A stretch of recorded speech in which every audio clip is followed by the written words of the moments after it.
Hi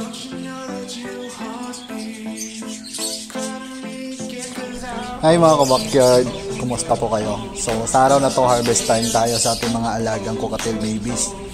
So ang cockatiel nga pala na ito is 4 po sila. So ito po yung result ng tag-init. So thankful pa din ako kahit na malakas ang init sa mga panahon na nag-breeding ako sa aking alagang cockatiel. Nakabigay pa sila sa akin ng 4 na painakay. So ang may harvest ko ngayon is 2 na lang. Kasi yung mga kapatid nila na 2 is na-out ko na po bilang hand feed dahil meron naman akong mga kaibigan, mga customers na gustong mag-avail, gustong mag-alaga ng mga hand feed para i-train daw nila. Kaya mabait tayo mga ka-backyard, so binahagian ko sila ng aking mga hand feed cockatiel. At saka kailangan ko na itong i-harvest ngayon dahil ang kanilang 2 painakay na natira sa akin is malakas nang kumain ng seeds. And then yung parents nila mayroon na pong isang itlog. So para hindi ma-disturbo ang kanilang parents sa pag-itlog o sa breeding season nila, kailangan ko na talagang ilipat ang 2 to para may lagay ko na sila sa flying cage at saka wala na maka-istorbo sa breeding ng aking cockatiel na parisan. So ito nga pala yung 2 painakay na natira sa akin. So itong pearl at saka itong yellow face gray. Grabe, napakaganda pong inakay mga ka-backyard, napakakinis. So, maganda talaga mag-alaga ang parisan ko na to sa kanilang mga painakay. At saka ang yellow face gray pala dito, mayroon na pong nag-order. So, for pick up na po ito ngayon. So, shout out nga pala sa iyo, Sir Panghilinan. So, ito yung update sa in-order mo sa akin na cockatiel. So ganito nga pala ang paghawak mga ka-backyard sa ating alagang cockatiel pag once hinawakan natin sila o inilipat natin sila ng kulungan. So dapat ang kanyang ulo is nasa 2 daliri po natin para maiwasan natin na kagatin tayo. Dahil pag once po iba yung pagkahawak ninyo sa inyong alagang cockatiel, so asahan nyo na mga ka-backyard, siguradong dudugo talaga ang kamay nyo. Dahil matutulis po ang mga tuka ng cockatiel at saka malalakas din sila kapag nangangagat. So, itong yellow face gray mga ka-backyard, yan yung huli kong hulihin para ilagay ko na din yun sa aking carrier. Ang mga cockatiel nga pala na itong mga ka-backyard is mababait talaga sila kasi nung mga bata pa sila na hindi pa kumpleto ang kanilang pakpak, sinasanay ko sila na hinahawakan ko.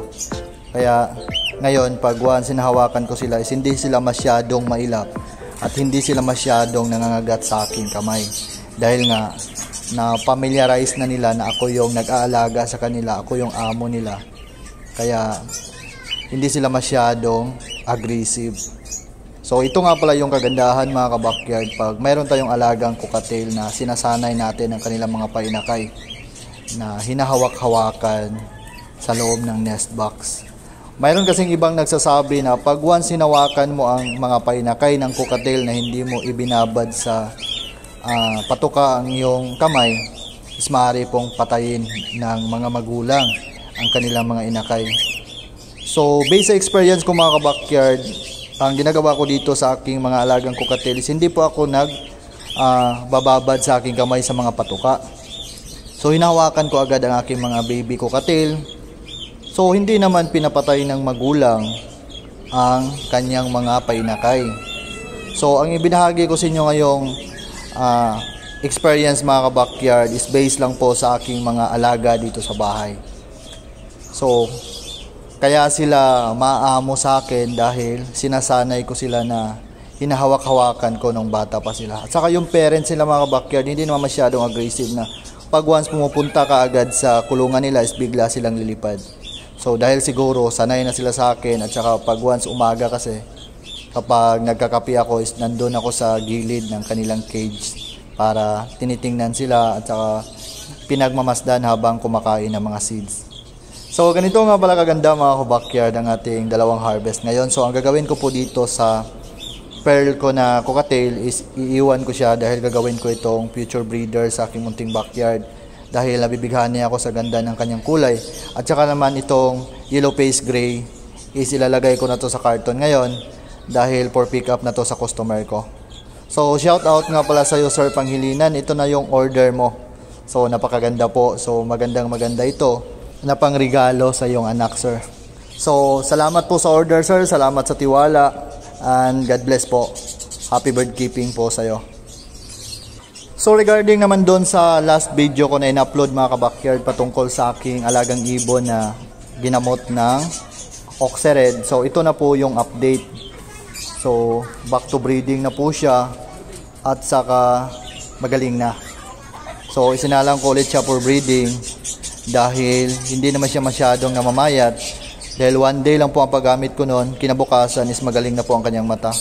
So, ang paggamit po nyo ng Oxered mga kabakyard dapat 2 times a day. So, for example, nagbibigay kayo sa umaga, dapat ulitin nyo sa hapon para mabilis gumaling ang ating alagang ibon para mawala na yung iniinda niyang one eye cold sa mata. So, dito na magtatapos ang video natin mga kabakyard. Don't forget to like, share, and subscribe para lagi kayong updated sa mga lalabas kong videos patungkol sa aking mga alaga. So, God bless po sa ating lahat mga kabakyard.